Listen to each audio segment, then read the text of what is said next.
Good evening, Gonzo. How is things with oneself? One is particularly good today. Thank you. What about yourself? Yeah, not too bad. It's a bit wet up here, actually. We had a period of sunshine. I was sunburnt in a couple of videos we did a couple of weeks ago. What are you laughing at? Nothing. Carry on. Carry on. And but not today. It's drenched outside. Anyway, summer. So not much news, but lots of rumours. It sort of sums up the cup of tea, really, for the next couple of months. Is there anywhere you would like to start in particular? No, you're going to have to lead the dance on this one. I'm afraid I'm not up to date. As is the norm, the longer you start to mention things, my memory will start to come back, and I'll realise I was aware of the link. So you crack on. I'll gradually remember, and we'll go from there. Yeah, I usually do lead the dance type of gentleman I am. Anyway, let's talk. I want to talk about Fernandes first. Now, I know he left, but we did the transfer show, and I said to you, there's certain more to the Fernandes thing I want to talk about other than Fernandes has just left. And that is, this is the perfect example of how to do transfers, I think. We bought him. You can argue if it worked out or not. You can argue if he's had a chance or not. But someone's decided it's not worked out. Let's get rid of him. We've got 8 million quid for him. This is why I think you should buy young, essentially. You take risks and stuff. And if it doesn't work out, you can still get your feedback. Now, we've possibly made a mistake in not sort of trying to cash in on Martinez while his stock was high in our under-23s. So be it. And there's another couple of under-23s we might regret maybe not trying to sell. I think we need to sell Haksabanovic eventually or soon, if not now. But this Fernandes thing, it's a perfect example of why you buy young and you hope for the best, really. Because I know you say he might be a £50 million player in future, and I hope he is, actually. I've got nothing against him. I hope he does actually turn out to be really good. He's not playing tonight. I thought he might have been playing tonight against Portugal in the semi-final. I was actually looking forward to watching him possibly in the Swiss midfield, but he's not starting. But yeah, it's a really good example of how to do transfers, and I hope this is like how we continue to go about things in the future. Now, the transfer rumours that we've been linked with today perhaps sort of doesn't suggest that, but we'll come on to that in a second. Is Fernandes the right way to go about things? Yeah, for us, certainly. I think with Fernandes, and I said he may well grow into a £15 million player. I do mean 15, as I don't think he's going to become a £50 million player. But as I said in whatever video we were discussing it on, we don't have the time to build him into that. We don't have the place in our squad to build him into that. So he's either got to come in and be excellent, or when we send him out on loan, he'd be excellent. So as we think, actually, we're not selling him to anyone else. He's ready for our midfield next season. So he gets the experience, or he doesn't. And so, you know what? You take the slight incremental profit, and we have made a small profit off of him. It reminds me of a story when Rafa Benitez was at Real Madrid, and he signed Kovacic. Is that his name? The guy that's at Chelsea now? And I think Kovacic was at Inter Milan. And he was a very, very young, upcoming, promising player. And Rafa really pushed the boat out for this guy. But the president of Real Madrid, Perez, or whatever his name was at the time, turned around and said, I don't want Kovacic now. I don't want him. I want to buy him for £80 million in 3 seasons' time. I don't want to buy him for £20 million now, or whatever it was. And I just thought it was a really good open mindset into a big club's way of thinking, which of course sounds madness. Why would you want to buy someone for 80 million when you could buy him for 20 million? But I think Perez's point was he ain't going to be able to develop at Madrid. He ain't going to get into the team because we've got Modric here and Isco and whoever else. And to a lesser extent, a very smaller example, that's where we are with Fernandes. There's no space for him to develop at West Ham. I think we need a midfielder. You think we need a midfielder. He ain't the guy that's going to displace Mark Noble next season. He's a player in no position, really, Fernandes. If I said to you, where would you put him? Not is he good enough to replace someone, but if I said to you, what's his position at West Ham next season? Well, not just you. If I asked everybody that was watching this video, and I think they'd all have a different answer. Someone would say right wing, someone would say attack and mid, someone would say centre mid. Someone might say, oh, well, we're playing 3 at the back. You can play right wing back. He's sort of the player with no identity at West Ham. And I think that was his issue here. And it's probably the issue. If Pellegrini has only got videos of him at West Ham to go on, he's looking at stuff thinking, well, what does this guy do? Every video he puts on, every game he puts on, he's in a completely different position. So the guy with no ID, that is Fernandes, and he's off to Maine, and I hope he does well. Actually, he's someone I'll keep an eye out for, and fingers crossed. That leads me on to my second player. There's a guy. Well, to be fair, I'll just do it quickly. We're still being linked to the Olympiacos attacking midfielder Kutis Fortunis, or however you say his name. To summarize up how bad transfer rumours are, there was an article yesterday, I think it was, suggesting we had an £8 million bid rejected, and we've gone in with a new bid of 17 million. Yes, because we would have just more than doubled our original bid. I mean, it's just barmy in the slightest. But you thought, people go to university to get a degree. They spend years, thousands of pounds to get a degree, and they type up that. You just think, what was the point? I mean, you could have made, we could have typed this up. You don't need a degree for it. And I know perhaps journalism is a dying art, so to speak, if you like, but that just sums it up. You're like, what's the point? It's just no integrity whatsoever. And next time you do come up with a rumor, something that might actually be genuine, no one's really going to believe you. It's 8 million to 17 million or whatever it was. Of course it is, mate. But the rumor I want to talk about, because since Andre Gomez has decided he's going to stay at Everton, or stay, he wants to move to Everton permanently. Since then, it's come out that our main target is, again, Hayden of Newcastle, if you like. It's sort of been flipping between the two, and it's now, well, he's not coming, so Hayden. What's your thoughts on Hayden? Because while you might have had an opinion 2 weeks ago, perspective is important here. And yeah. I think your opinion is allowed to change in a matter of a fortnight, because the importance of the signing, etc., needs to be taken into consideration. Yeah, yeah, absolutely. Don't just stick to your guns regardless, and times change. I find it uninspiring, Gio. I'm uninspired by that signing. I think we'd be signing him because we can, because he can come to London, he wants to come to London, the fee is affordable at 15 million. I'm not convinced that it's the position we need. The more I think about it, perhaps the more entrenched I become in my belief that I would like some goals from that position. I think he's quick enough. I do think he brings that athleticism, which I spoke about. But I don't want to see a player like him next to Declan Rice. I think you've got to complement Rice's attributes, and you've got to supplement them with some different stuff.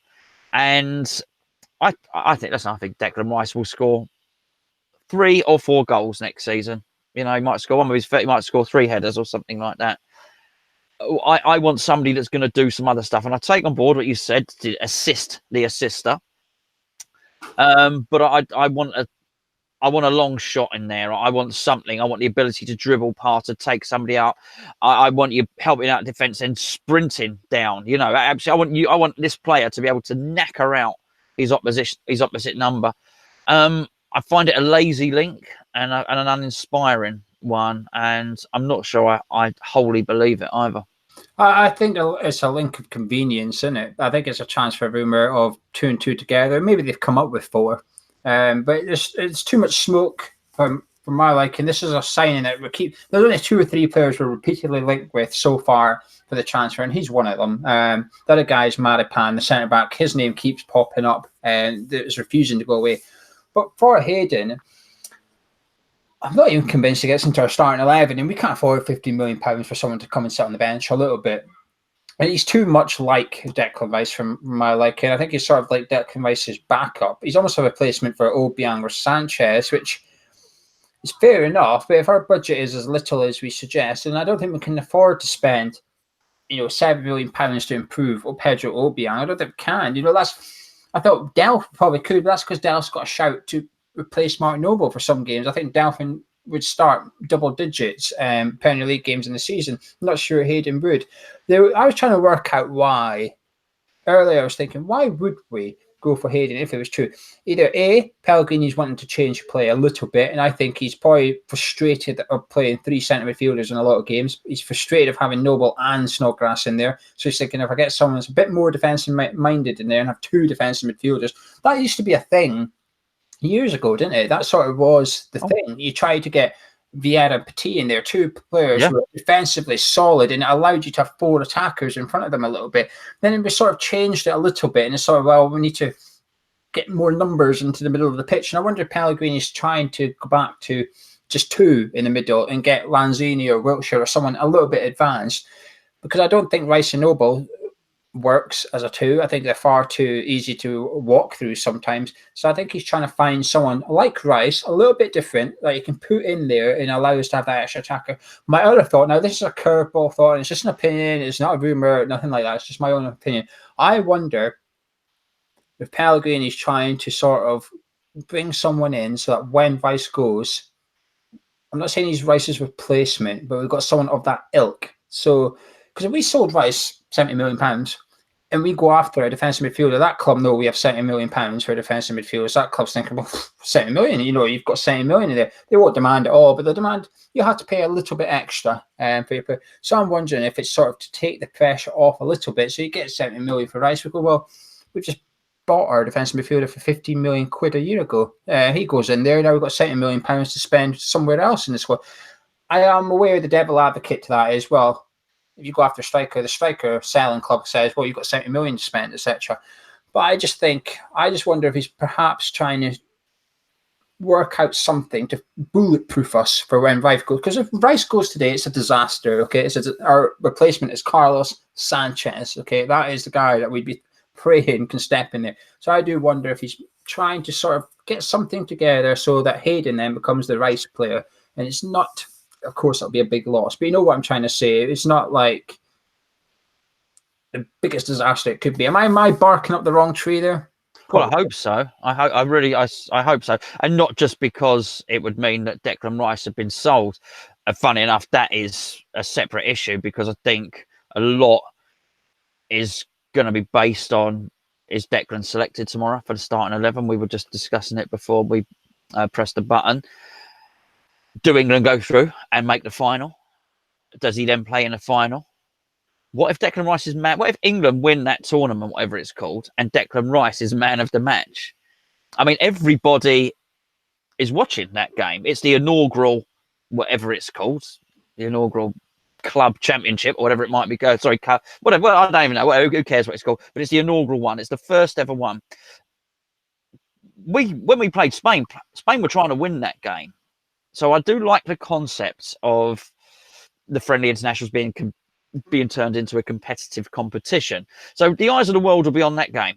And as I say, if England win it and Declan Rice is one of the top players, then all of a sudden we're going to be dealing with some very, very different questions on our next cup of tea. But in terms of getting somebody in like Hayden to cover in the eventuality that Rice goes, I hope not, because I just don't think we're good enough yet, and we don't have budget enough to start strengthening for what ifs and maybes when we need every penny of whatever budget that is to plough into the first team right now. I need to play now, not to safeguard for eventualities. Yeah, I think I would be. The thing is, I think it's a 7 out of 10 type signing. That makes sense. He's a good player. Okay, I think he's got something about him. I'm not trying to dismiss him. I think there's 3 Newcastle players I wouldn't mind in the West Ham squad. He's one. Shar and Rondon is no longer a Newcastle player, but those 3 players are the ones I looked at last year and I thought, wouldn't mind him at West Ham, actually. Hayden's got something about him, but I almost want to see us go balls deep for a centre midfielder. It almost feels like you're sort of like foreplay. We'll just get this guy in for some. But the thing is, if you spend half the budget, then you can only go get another half budget type player, can't you? I'd much rather see us go get 2 big signings, 2 players that come into the starting 11, rather than getting 4 players that kind of compete with one another, possibly getting into starting and compete with players that's already in the starting 11. It's I don't want to call it a sideways move, but it feels like you're bulking out the squad a little bit, and that's the last thing we needed to do. We've just spent the last month trimming down the squad, so we don't need to bulk it out. Our squad numbers are fine. Our squad numbers are really good. I think they're perfect. I think we've got the right number of bodies. I think we've got maybe too much older players, but you could argue is experience and stuff. We could do with a couple of younger players, but Hayden ticks that box, ticks the homegrown box as well. Ticks a lot of boxes, but he doesn't tick the oh, this is a good signing. This is an exciting signing box. But I suppose you probably need a couple of those signings, don't you? Thrown in, because you can't have just showmanship. But that's not what we're looking for. None of us have ever said, "Oh, a centre midfielder is going to do stepovers, etc." No one's ever said that. We just want someone in there that can probably dictate our tempo. It's basically a younger version of Mark Noble with a little bit more. And that's basically what we're after. Well, that's what I'm hoping for in centre midfield. Anyway, is that it for Hayden? Anything else you'd like to say, or shall we go on to the next one? Well, I'm finally on that central midfield. The young man behind you, by your shoulder, Mark Noble there. He's not really there, by the way, just in case you were thinking of turn him round. He's not going to start playing more games as time goes on. Logic dictates that next season he will play less games than last season. And the season after that, he will then play less games than the previous one. That's just what's going to happen. So Mark Noble, unrealistically, it's not just not going to play 38 games next season. It is something that we need to deal with now. Otherwise, you may well find yourself in a position with perhaps Jack Wilshere injured and Sanchez playing next to Declan Rice. So we need to buy a midfielder. That much is sure. Yeah, I think that's a good point, actually. I think if Mark Noble does play, I don't know, I suppose form comes into it, etc., etc. But Mark Noble's played over 30 games next season, starting over 30 games penalty. I would say that we've done something wrong in this transfer window. I would say that's an indicator that the guy you've bought is not good enough. Because there's a reason we're now playing someone in his early 30s who himself has said we need to buy younger players. I think that's reading between the lines. That was Martin Noble saying, I ain't good enough, I can't do this anymore. When Pellegrini came in, he said, I'm happy to play less games, etc. So Martin Noble himself is practically throwing all the sound bites out there and say, listen, I'm happy to take a lesser role. I'll still wear the armband, I still want to be captain, but playing every minute, every game. There's a reason Pellegrini subs him on the hour mark every single game, pretty much. Every single game, Pellegrini has to sub Martin Noble. Sometimes Martin Noble's fuming about it, and rightly so, because he's, there was a home game where Martin Noble was running the thing, and Pellegrini took him off. You could see Noble angry, as if say, what are you doing? I'm having the game of my life out there. But when your manager feels, even when you're playing man and match, you need to come off, that means your manager feels your fitness isn't up there. And yeah, more to come. It might be smoke screens. We'll wait and see. Daniel Sturridge. Surely not. I know this is just like a fan's rumor, if you like, but he's leaving Liverpool. Gonzo, surely not. This is not happening, is it? This is a signing you would have liked 4 years ago, I think, but not today. A wonderfully talented player, but I thought for some time now, perhaps since Suarez left, I wasn't sure of his appetite for football, really. And the noises coming out of Liverpool, the coaching staff, the training ground or whatever, was that a lot of the time he almost signed himself off injured when he possibly could have played. There was a lot of doubt cast on the injury. It's not Andy Carroll. And this is not ACLs and, and broken ankles and things like that.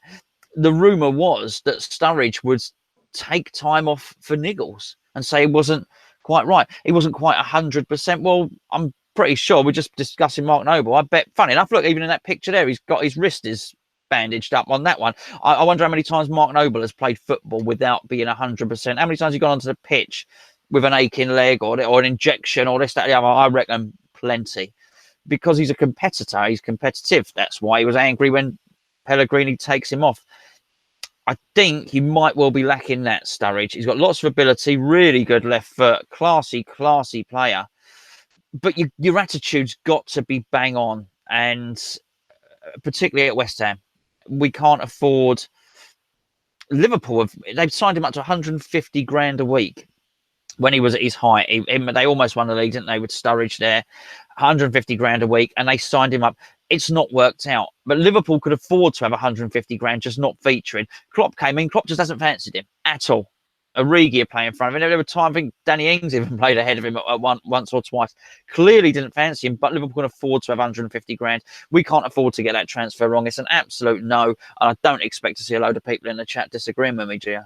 I expect Pellegrini to agree with you as well. I'd be shocked if Pellegrini was even to glance in his direction.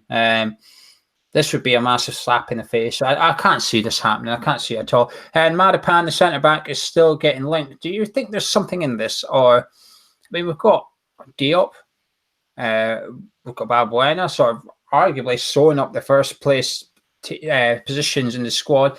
Then we've got Ogbonna, who's done well under Pellegrini. Then we've got Reed back to fitness. Now, while you might dismiss that, he's still a senior player on a lot of money. I mean, 5 senior centre backs at West Ham, it's not necessary.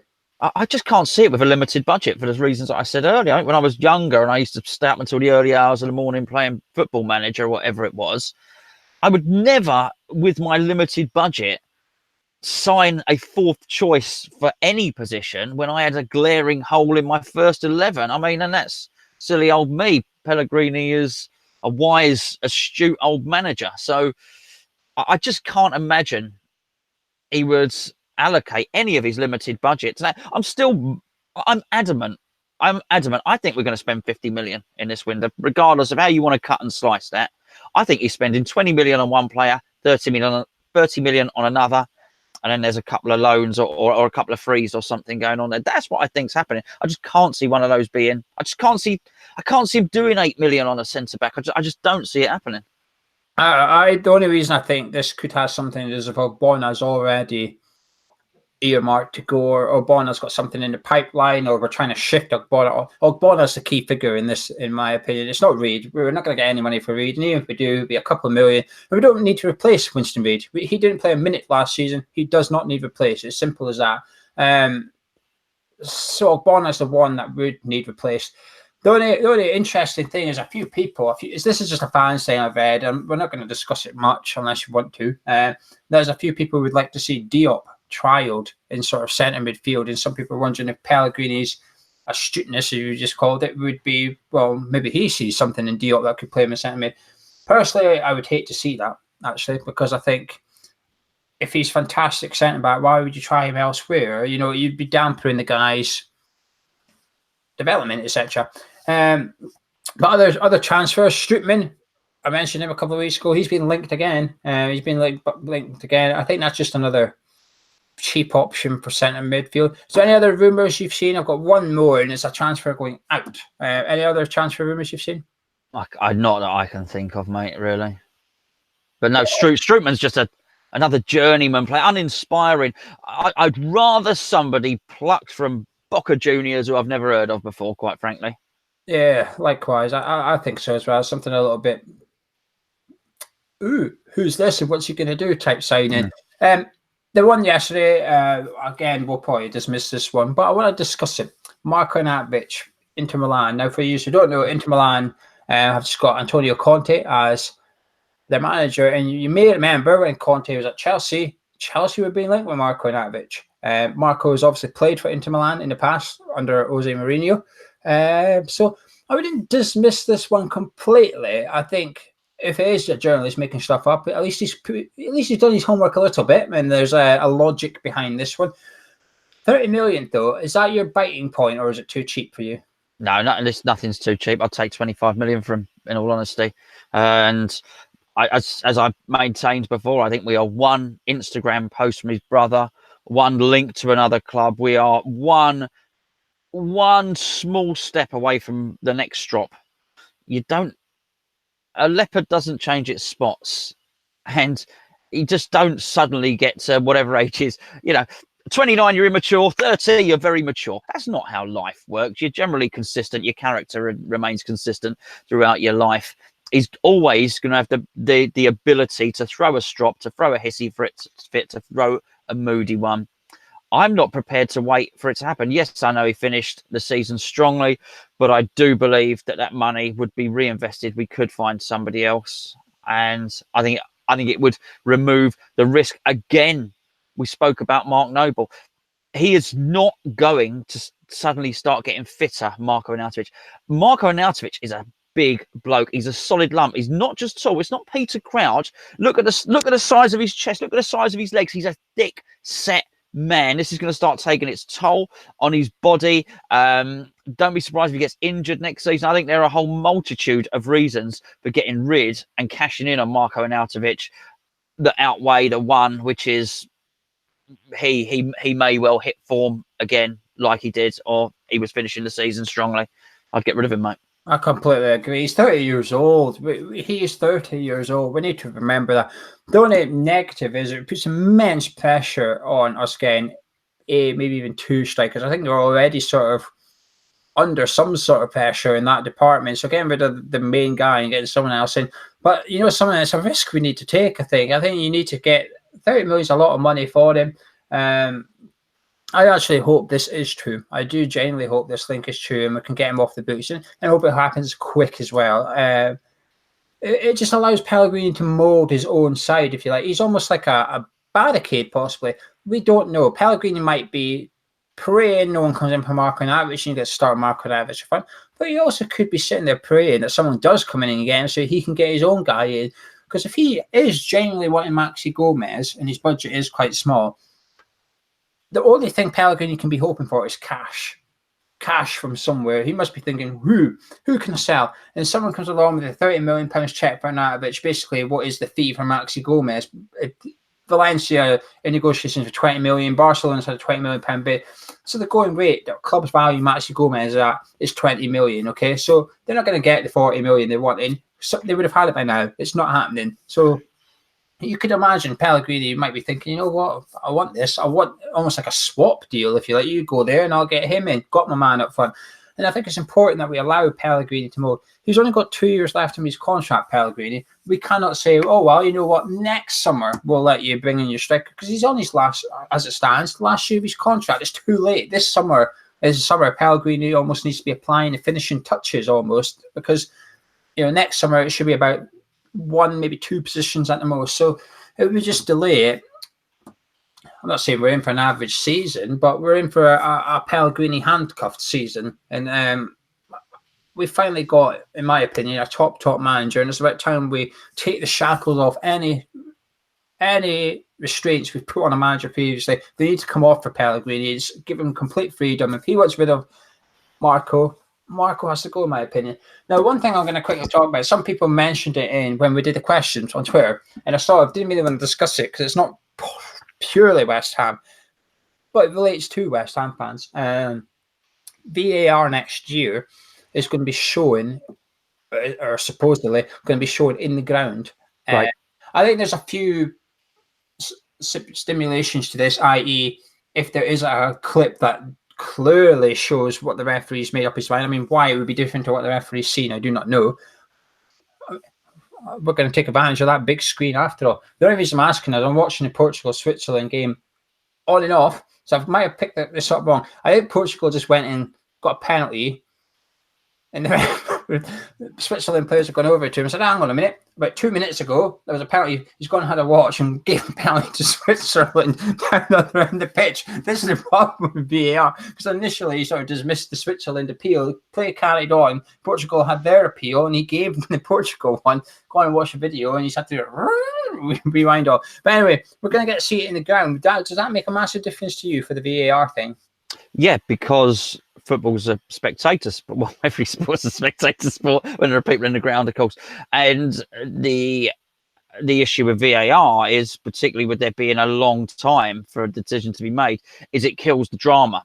So you get that instant elation of having a goal, and then you've got to wait. So you sort of half celebrate, and then the referee says later on, 3 minutes later, yeah, it's a goal. So then it's sort of, it kills a little bit of the fervor, so to speak. When you don't have it on the screen, you're missing that as well. Now, for instance, in tennis, when they used a hawkeye, so the umpire might call out. Someone hits the ball and might call out. One of the players might dispute it. He'll say, no, I want to have a look at that. So the hawkeye comes. As the ball's coming over, they want to see if it bounced on the line. All the crowd are going, whoa! The crowd are involved because they're watching it on the screen, in the replay and in the decision.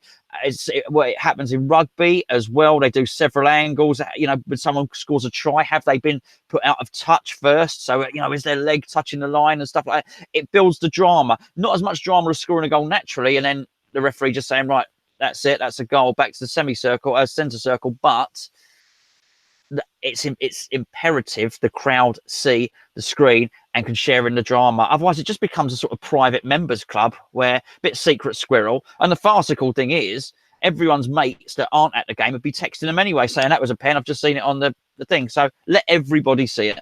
Yeah, I think that's what they're trying to do, and I think they're trying to find a way of maybe getting it to your phone, like clips to your phone. They won't at our stadium. Yeah, quite indeed. Because obviously Anfield and Old Trafford don't have the big screens. They don't have a way of saying to the fans, here, this is what's happening.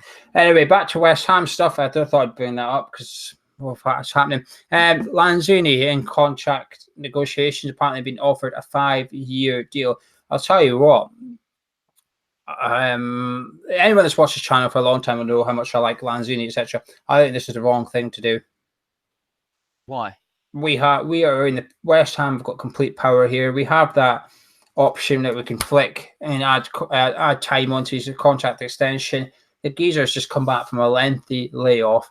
I think a 5-year deal. We're committing 5 years of quite a lot of wages as well to someone that might not be the same again. Going by what's at the end of last season, it's 50-50. He's had some good games, but he's also had some very quiet and poor games and stuff. Now, I think he's naturally a fantastic footballer. I think he's our best player.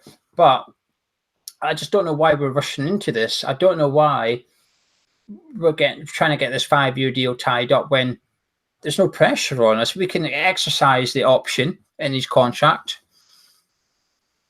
Sorted. Then we deal with it next summer if we have to. But I just don't see why we're handing him a 5-year contract. I mean, you could argue that it benefits the players' morale, etc., etc. But we should be doing things that's in the best business interest of West Ham United and not the morale of your football player who's signed a contract knowing there's an option on it for the club to extend. He's not exactly poor either. He's on a decent wage as it is. I just think I don't know. I would just wait and see if he recovers fully, if he fits into Pellegrini's plans, etc. Because I'm not saying we're going to end up with another Winston Reid style player on our hands, but he's the perfect example of why you should be very careful when handing out big deals to players. To players with injury troubles, if you like, because he's not the first time. I know it's the first time he's had a big injury, but he's often had niggles and small injuries, Lanzini. I just don't see why we're rushing into it. I think the reason we'd be rushing into it, as you say, I don't think we have rushed into it as such. I think they've had a look at him for the remainder of the season. I would imagine, obviously this is West Ham here, by the way, but I would imagine the medical department, Pellegrini's guys have probably looked at him and ascertained that he's recovered from his injury. I would imagine that he wouldn't be offered the contract without Pellegrini's consent. I don't think Pellegrini would sanction that. I don't think Sullivan is allowed to do that. That's probably part of the conditions Pellegrini taking the job. That being said, I do think Sullivan gave Arnautovic the contract extension without consent. It certainly seems to be the case. I think probably the club are confident that he has made a full recovery. And I think possibly there's been interest and we are looking to safeguard ourselves. I know what you're saying about triggering the 2 years, but 2 years on an option doesn't give you the same financial strength that 5 years does. So I'd imagine that is probably why I think he will do. I don't agree that it's 50-50. I don't think so. So I think he's a very good player. I know you think he's a good player. I'm not saying you don't. I think it's more 80-20 that he's gonna be. He looks fit. I think pre-season behind him, I think he's going to be back to the same old brilliant Lanzini. I think the club know it. I think Pellegrini probably wants to build the team around him, and I think that's why. Yeah, I just don't think he's earned it, if you like. He spent a year out and stuff. I don't want to say he owes West Ham because the injuries through no fault of his own. He's not an Andy Carroll type player, but you exercise that 2-year thing. We've got 3 years left on his contract. I think there's plenty of time for West Ham United. I think the ball's in our court completely. I don't know. We'll wait and see. I mean, it's not a bad deal to get done. It's not a bad thing. It's just, I think we should just be a bit patient. That's all. Because chances are with his new contract, it's going to come a wage increase naturally. If he's signing a 5-year thing, he's going to want a decent bump on his wages as well. So I don't know. I would just play it. I would be surprised if that wasn't, any new deal wasn't staggered and ratcheted. I don't think you're suddenly going to see him being put on 130 grand a week or something like that. I wouldn't mind. I wouldn't be surprised if it is, let's say, 75 grand, 80 grand, something similar to what Perez was on. And then it's a case of, right, as long as you've played 25 games, then you'll move up to the next tier, which is 90 grand or whatever, 100 grand or something like that. I doubt it will just be a straight thing without any protection for the club. But funny enough, I did see somewhere today that Fenerbahce were interested in signing Anthony, and that did make me laugh. He's far too good to be going over there. He really is. I think he's going to be one of the superstars. And I still worry that Liverpool come in and snatch him. Not in this window because he's not done enough, but I'll be surprised. He has a really good start to the season. Come January, everyone's sniffing around. That's when you reward him, in my opinion. You reward him then. You say, right, okay, you're back from injury. You're playing fantastically well. You've only got 2.5 years to go. So here's your pay rise, etc. But he doesn't sign then. That's the point. He won't sign because then he says, hold on, I want to go. And then he is unhappy because he's on less wages. And basically we can demand less money than we could with the security of a full long-term contract. If he signs a new deal this summer and Liverpool come call in January, he can still say I want off. He could do, but we can demand more money because he's not on an option on low wages. Why can we demand more money though? He's still got 2.5 years to go on not extending his contract. Well, I'm not convinced. I'm not convinced of that option at all. I mean, it's been disputed. I don't think he's only got 1 year left, but I'm not convinced on that 2-year option either. But there's no doubt about it. You've got more security on somebody on 5 years on their contract than you have someone on 2 years, because that's what clubs do. They might say, okay, well, we'll leave it until the end of the summer and we'll come back again, but it'll be £10 million less. I think we probably will sell Lanzini at some point, but I think we're trying to make sure we can demand 70 million for him rather than 40 or something like that. That's what I think. I just think 2.5 years, and going by your January thing, 2.5 years, I think is plenty time. You're not going to get him cheap. He's not got 1 year to go. He's still got 2.5 years. So I don't know. We'll have to agree to, well, not necessarily disagree. It's just different perspectives. We'll wait and see. Maybe I've just been burnt too many times as a West Ham fan, watching players get handed out contracts willy-nilly. Winston Reid being the prime example, Andy Carroll, etc. We can all sit here and name players that's been injury prone, and we keep giving them new contracts and scratching our heads wondering why players are out for a long period of time. And we'll wait and see. Time will tell. Anyway, non-transfer stuff. Athletic Bilbao have been announced as our home friendly on the 3rd of August. Not quite Lazio or PSG, but are you happy with that as an opponent? Take it or leave it, to be honest with you. I'm just pleased to have a home game. That's what I'm pleased about. I hope it's a sunny day, a home game, whets the appetite before the season starts. Athletic Bilbao, Celta Vigo, Getafe, don't care. Could be any Spanish team would do for me. But yeah, I'm pleased to have a home game, mate. Yeah, to be honest, part of me is glad we don't have a top tier team, because say we had PSG, half the crowd wouldn't be West Ham fans. It would all be people coming to watch PSG. It wouldn't be, at least with Athletic Bilbao, I think you're sort of restricting it a little bit. I think if you don't support West Ham, I'm not sure it's a glamorous enough friendly to go to. But the problem is the tickets have been cheap, 10 quid each, or adults from a tenner. So you've got nothing to do that day. A lot of people will go, if you like. But yeah, I can see the benefits of not having a prestigious club that's going to attract people. I quite like something like this. Plus, I don't want to see Neymar running by against Lampard. I don't want to see us struggling against someone and stuff. At least we can. I want to win the Betway Cup again. I want us to win it 2 years on the bounce. I'm getting used to this trophy winning West Ham side. Get us geared up in the FA Cup. I want something. You don't want to have a home friendly for the first time in a while and get beat. It doesn't mean much, but at least it's a decent game. 94% of people renewed their season ticket. Impressed, surprised, expected? More than I thought, actually. More than I thought. I thought the novelty would be starting to wear off. But tickets are cheap. We finished strongly with some strong home form. People like the carpet. And, I was surprised at 94%. So I think it's amazing how many season ticket holders we've got. But it's like we were talking on the phone earlier, isn't it? We were talking about what Kieran had said about Liverpool's low number of season ticket holders. I think we got high season ticket holders, because actually that suits us, because we wouldn't be able to afford to attract. We can't attract loads of people paying £70 a day for their match day tickets. We're not going to get 30,000 people turning up paying £70 a day. We're not. Actually, we're much better off getting people in the ground paying £600 for the year, or whatever the case may be. So, yeah, good. I'm pleased. The stadium's terrible when it's empty, so I want it to be full up. How much percent do you think Pellegrini contributes to that? Say we remove Pellegrini as a manager and put average Joe in. What do you think it would come down to? 80%? Well, let's just say Moyes. That's the direct example. Maybe not 80, 85. Enough. 10% drop. And in business terms, when you're a bean counter, 10% on the balance sheet is an awful lot. So, yeah, Pellegrini. I thought also Pellegrini gives us hope.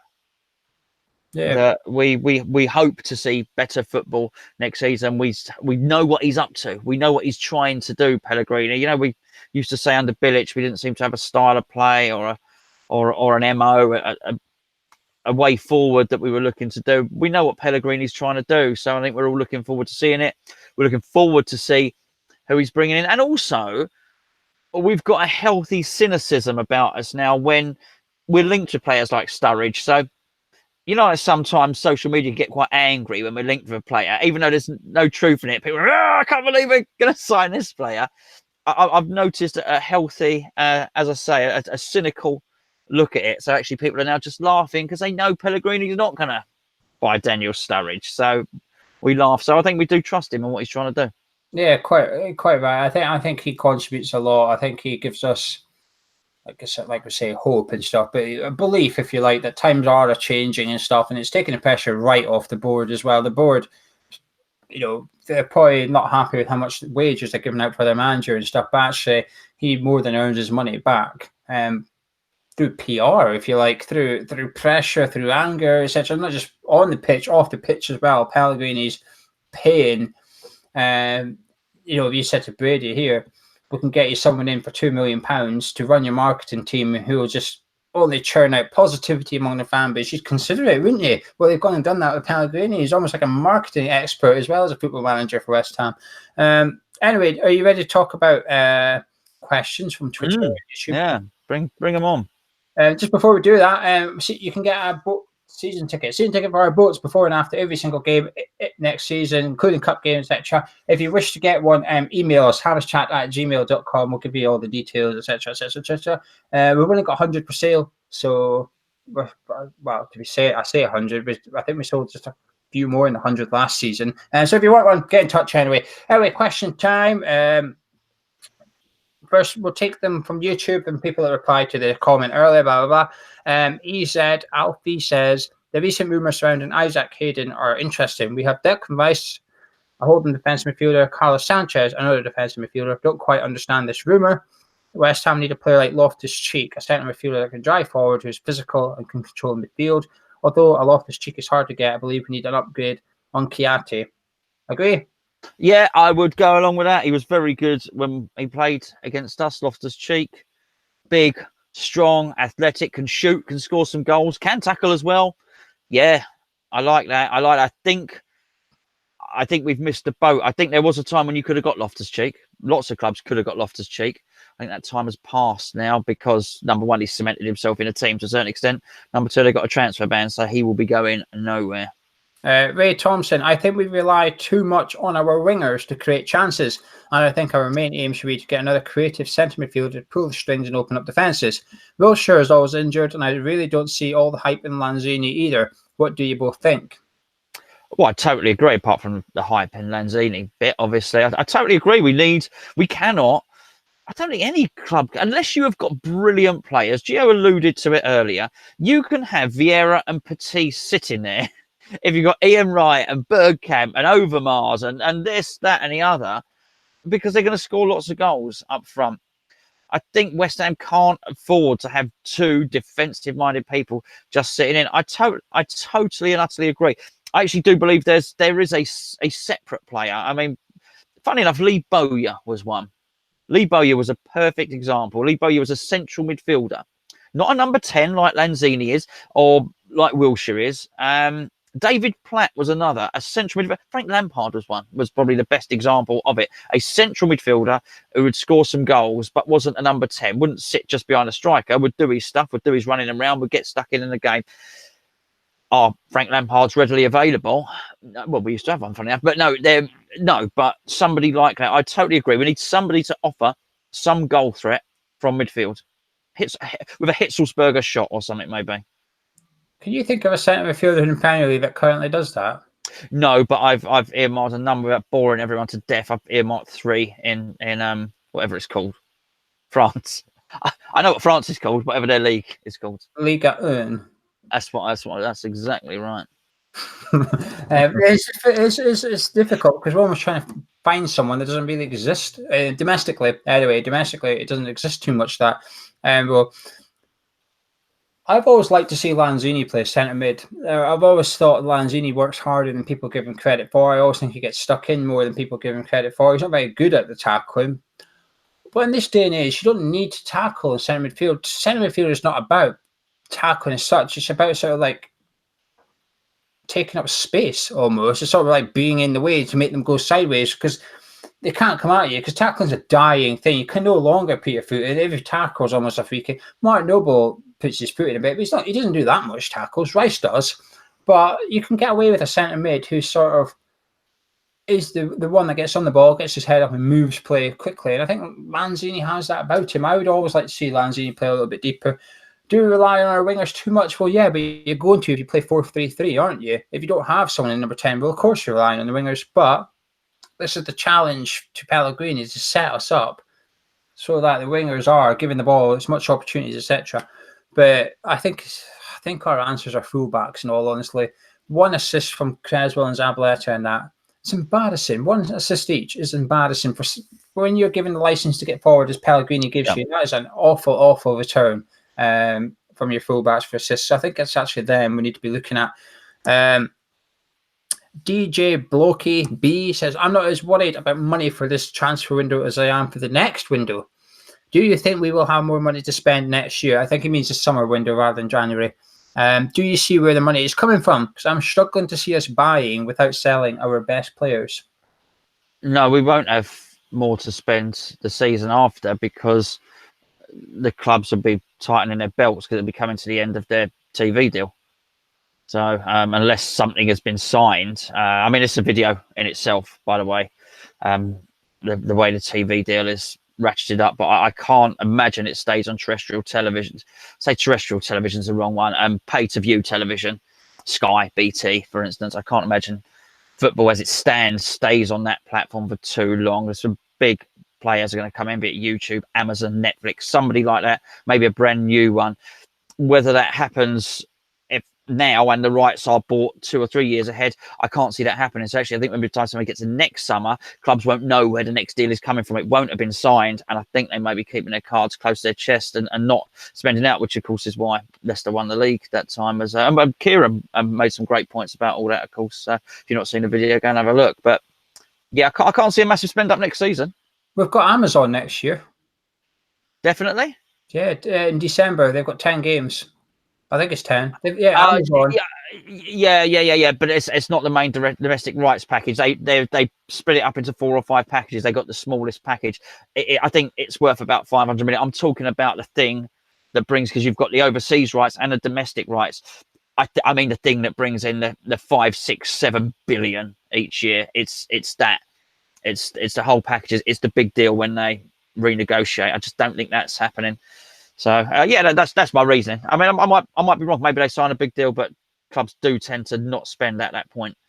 I think we'll be okay next year. The thing is, we can spend big this year. One, the club have got the payday loan company on tap if they want to. They want to pick up a £40 million loan tomorrow. They can do it if they want to. It's just about do they want to. So I think next summer, you can't go 2 seasons in a row with a £30 million net spend. Well, it's not the most important thing in the world to an extent. Eventually, this is almost like West Ham auditioning for Pellegrini. Pellegrini's done his audition. It was last season. Pellegrini's done it. We now know Pellegrini works at West Ham. He fits West Ham. He gets West Ham, I would say. I would say he gets fans. Fans are really happy. Pellegrini will know his stock is high among the West Ham fan base. It's now time for the club to audition to Pellegrini that actually we can match you and we want you to stay a little bit longer. Pellegrini has had to prove something, okay, because he's coming in, one of the best played managers in Premier League. So, well, what are you bringing to the table? Why should we give you 100 million to spend? Why should we pay you this much money? Pellegrini's just answered it. The players he bought last season have been fantastic if they haven't been injured. He's earned his wages. We finished 10th, etc. We played good football. 94% of fans renewing, not something that's happened before at West Ham. Pellegrini's a lot of stuff. Now it's time for the board to audition to Pellegrini as to why Pellegrini should sign a new contract should he get one. You cannot do that with not that much money to spend. You know, Pellegrini is eventually going to say, well, I need X pounds. I need X pounds. If Pellegrini is to leave this summer, he'd be able to walk into a very good job. In China, I wouldn't say it was damaged goods, but we got him as West Ham United, a bottom half of the table side. Fans pissed off, but we were able to attract him, okay? Better clubs would attract Pellegrini if he was to leave West Ham tomorrow, and I don't think we'd get a manager as good as Pellegrini. So I think the balance has shifted a little bit in Pellegrini's favour, and I think it's up to West Ham to try and even that out a little bit. So I think we're going to need to spend more money next year. Nick Craven, do you think Marcus Brown will go out on loan, or will we keep him? I don't think we'll keep him. No, I think he'll feature in pre-season, and I don't think he'll go to China. I think he'll play some smaller domestic games, play at Southend or whatever, and then I think he'll be put back out on loan or sold probably. I think he'll go on loan next season, but it's frustrating. He's 21, not 19, for example. He really needs to start. See, he did well at Oxford, but he needs to now go to a championship club, I think, and he needs to sort of tear it up. And I mean tear it up there. He needs to be like James Maddison-esque in the championship, if you like, in order to come back to West Ham. He's frustrated. He's a player I really like, and I really want to see him make it happen. It's a very unforgiving position in the Premier League, playing the number 10 role. It's a lot of responsibility because you might only get 2 opportunities to create a chance in a game, and you've got to take them. You know, the goal scorer might get 2 opportunities to score. He's got to take at least 1. As a number 10, you might only get the ball at your feet with a yard of space with someone making the right move twice in 90 minutes. And out of those 2 times, at least one of your passes better be bang on. Otherwise, it's your fault. And, you know, he might have the ability to do that, but do we have the time? Does he have to be patient with him and let him go 5 games with missing his chances? I don't think we do. It's very unforgiving. We're seeing it with Diangana right now. Came in, breath of fresh air, a couple of bad games. It was he's almost gone missing, Diangana. Nobody, when people talk about next season, I've not seen anyone say, what about Diangana? He's just disappeared because football is a very short-term thing. It's about form. And if you ain't in the squad, you ain't in fans' heads, if you like, a little bit. He's sort of become the forgotten man. Carlos Sanchez is the forgotten man a little bit as well because he's not been playing, etc. I think Marcus Brown's one of those players that I think he'll be a forgotten man at West Ham. I'll be surprised to see him play a senior game again, actually. Unfortunately, I really hope he makes it, though. Which youngsters would you like to see go on loan? Metal Corey 95. Pick 3 players that you'd loan out. Well, we've got to say Trot now, haven't we? I would actually. I'd like to see Nathan Holland go out on a short-term loan, get some games, and who did I like? Was it Powell? It might have been Powell. I think it was Powell. I really like the look of Powell actually, and he looks ready. He looks mature. I'm not going to say Johnson because I think there may well be an opportunity for Johnson. Actually, I'll keep him around for the time being. I think there might well be an opportunity very early in the season, quite possibly. So yeah, I'll go with those 3. Trot's the number 1, isn't it? Yeah. I'll say Connor Coventry. I think he needs to go out. He's done it at under 23 level now. Let's go out and see if he can do it in the real world. I will say the striker, not Alexander Silva, the other Portuguese striker. What's his name? Deju or something? The tall, skinny one. Yeah. Yeah. Is it Deju? Is that? Oh yeah, I know you mean. Oh, yeah. him. I would loan him out as well, actually, because Alexander Silva's an interesting one. We've got to register him next season. He's too old now. He's not under 21. He has to be registered, and he's obviously not a homegrown player. So he takes up one of the spaces in the squad should we keep him about. And obviously Cullen has to get registered as well, but counts for homegrown. These players are now too old for under 23 football. Marcus Brown will need to be registered as well. I could be wrong, but I'm pretty certain Marcus Brown will need to be registered. So these guys now, they're in that awkward position. If you were 20, we'd keep you in, loan you out or whatever, or it might even keep you in around the first team. I'd keep Paul in, for example. I'd keep him in because we don't need to register him. So I think it's like an extra player, isn't it? Declan Rice doesn't need to be registered. But yeah, that's who I would loan out. And I think this is why I worry for the likes of Marcus Brown, because he needs to be registered. It's a tight squad. There's not that many places. So we'll wait and see. Ray Borham, on the 24-hour stream, you said this was a crazy idea, but you had others. What is the most craziest idea you've had that made Gonzo say, no way? We're not telling you. It's a secret. he picks up on it, didn't he? He picks up on it. Yeah, a couple of people mentioned stuff like this because a couple of people said, what other ideas have you had?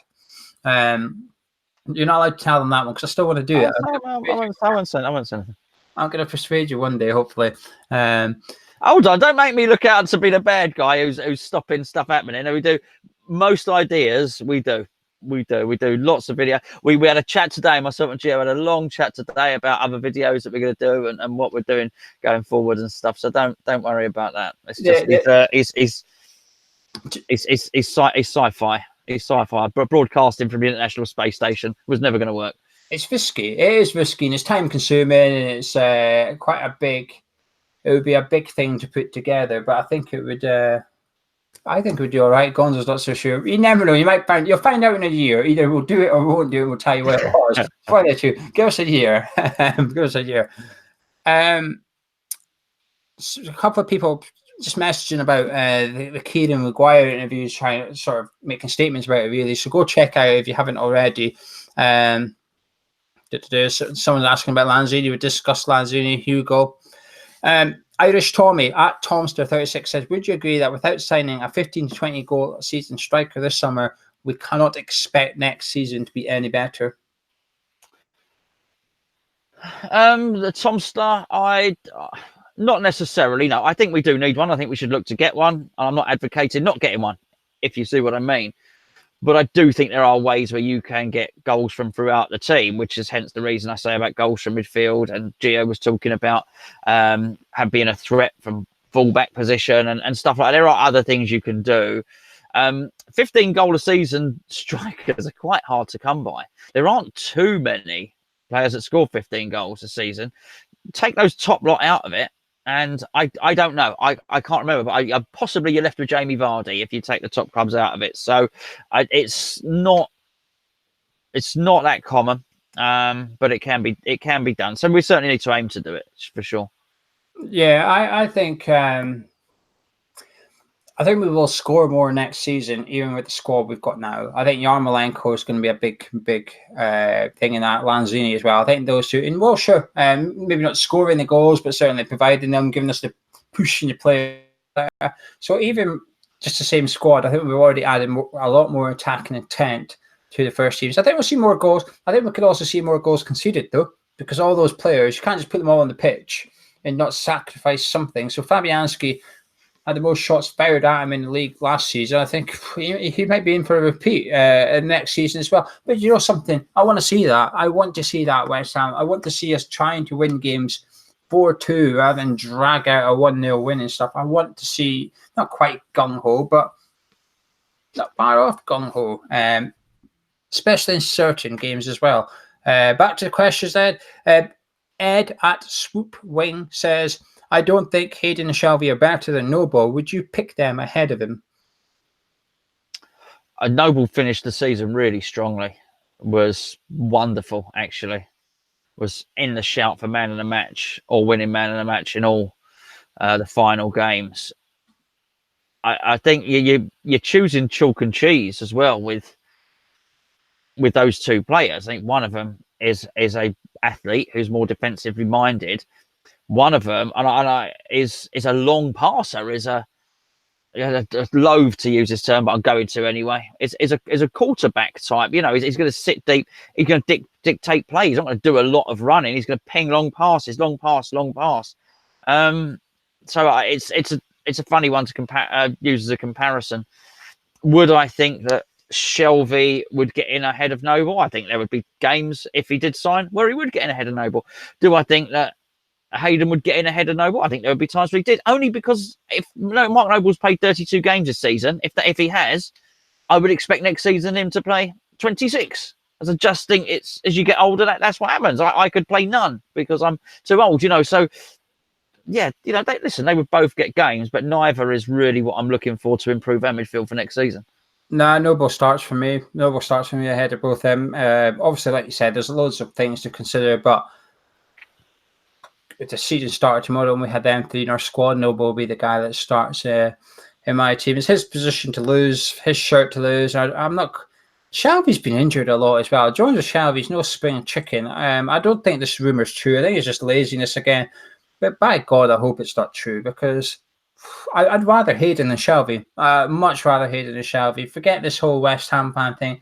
You know, there's probably Bob something playing in the conference level, a West Ham fan. Doesn't mean I want to see him in a West Ham shirt. You know, you're a West Ham fan. Doesn't mean I want to see you playing for West Ham. Bit harsh. I'd rather see you playing for West Ham than Chianti, though. Does that help? I thought you said I'd rather see you play for West Ham women. there is that if you want. Alternativity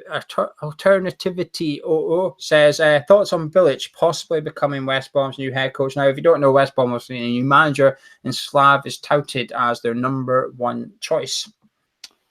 Yeah, everyone likes Slav. Nice guy. Yeah, I'd be pleased for him to get a job. He's been out of football, probably too long. I think what I would say is, I think what didn't help was he's head of fitness before. I think if he can sort his fitness team out, he's going to really benefit from it because he's a really good guy and a good motivator, I think, and someone who's going to be able to manage really, really well in cajoling his players and getting them motivated. If he can just get a good medical team and a fitness team behind him, good luck to him. I'm pleased he'd be back. Pleased to see him back in football, actually.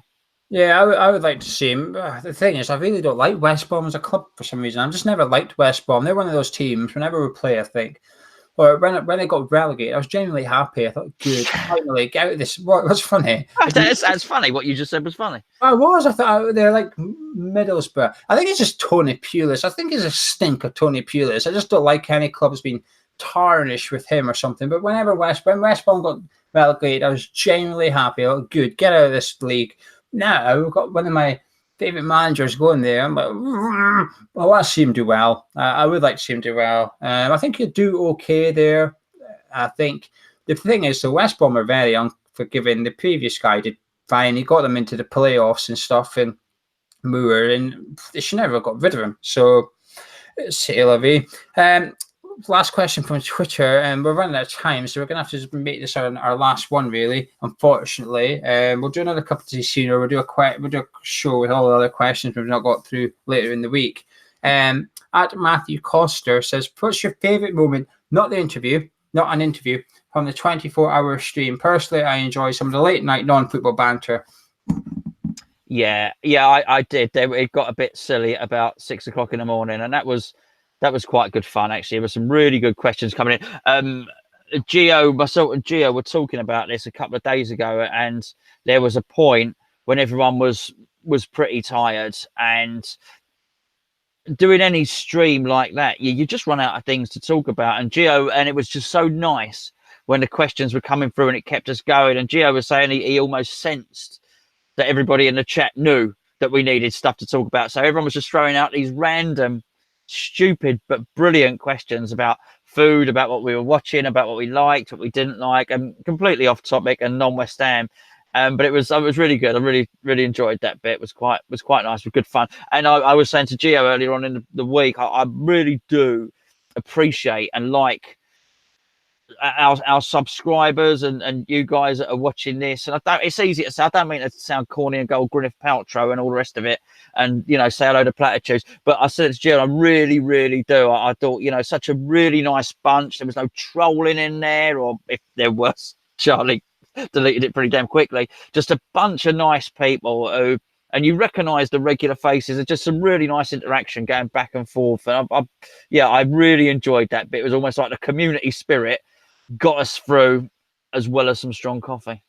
Yeah, it's just difficult. I mean, that's one of my things, but just to be different, it's difficult to describe this. And it's sort of it's not a moment, it's a thing. And that is that, like, it was a reasonably ambitious thing with a heap of guests coming on and stuff. And, 5 years ago, I'd never met or spoken to Gonzo, Charlie, or Tom. Never knew them 5 years ago. So there was something about it. It was sort of like, it was almost, I don't want to say a test of our friendship, but it was a test of Hamish chat. If you're like, can you do this? Can you really go for 24 hours?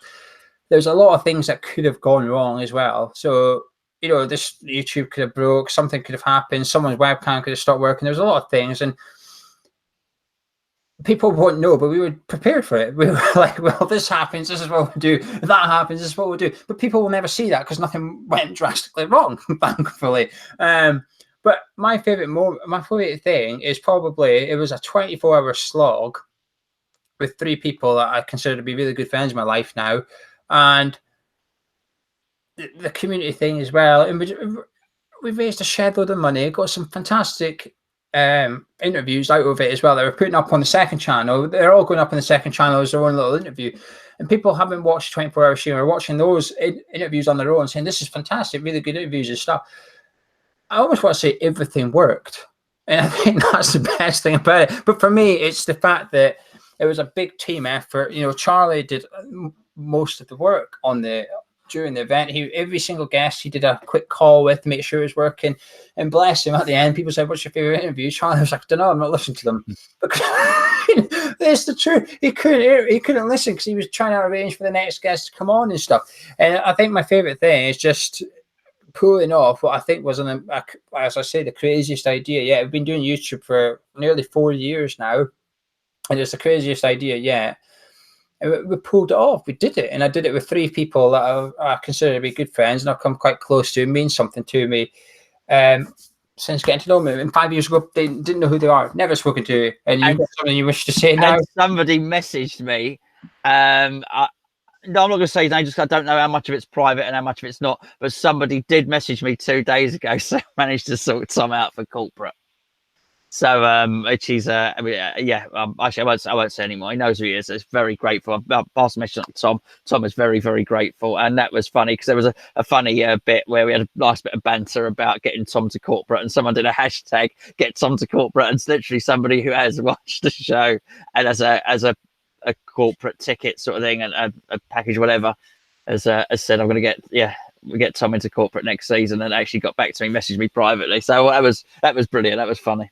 A couple of favors, if you like, for people that are watching this that subscribe to the channel. American Hamish TV, they've had myself on, Gonzo on, Tom and Charlie on in the last month. 3 of them came on the 24-hour live stream, which was important for us because that was sort of like dead time for the UK time, obviously. So they came on. Without them, I think me, Tom, and Charlie would all fell asleep possibly. So they kept it going. Go subscribe to their channel. Type in American Hamish TV. Actually, I'll put the link in the description for this channel. Go subscribe to them. They're banging out a lot of content, good content as well. They're trying really hard, and I would like to see them succeed. If you like, I really would genuinely like them to. They're genuinely nice people. They are really, really nice people. So go check out that channel as well. At the end of the day, myself and Gonzo have had shout outs and favors from a couple of websites, Claret and Hugh, West Ham Fan TV, and Ease Up Mother Brown and stuff. They helped us out when we were small. I'm not saying I'm helping out a small channel here. We're trying to get them some more subscribers, so go ahead over there. And also JPWHU TV. I told him a while ago to happily go on his channel. I've only finally agreed to it. I'm going on there on Friday, so you can come along on Friday to join in if you wish. So go check out his channel as well. And also, our forum's been broken quite a bit in the last week or so. It is up and running now, so do come back on hamishchat.com. Come on the forum. It's free to join up. Come and interact with us on there. But anyway, Gonzo, I'll see you in another video. I'm sure we'll have to get through the rest of these questions at some point, so we'll bang something together in a bit. So we told people we'll keep churning it out throughout the off season, as they say. So, and we're going to continue to do so. Anyway, if you've enjoyed the video, drop a like on it. If you're on iTunes, subscribe to the feed. We're putting up all the 24-hour stream as podcasts as well, so you've got plenty of content stuff on iTunes coming for you. Drop a like on the video if you enjoyed it. Subscribe if you're new around here. Me and Gonzo will see you in a little bit.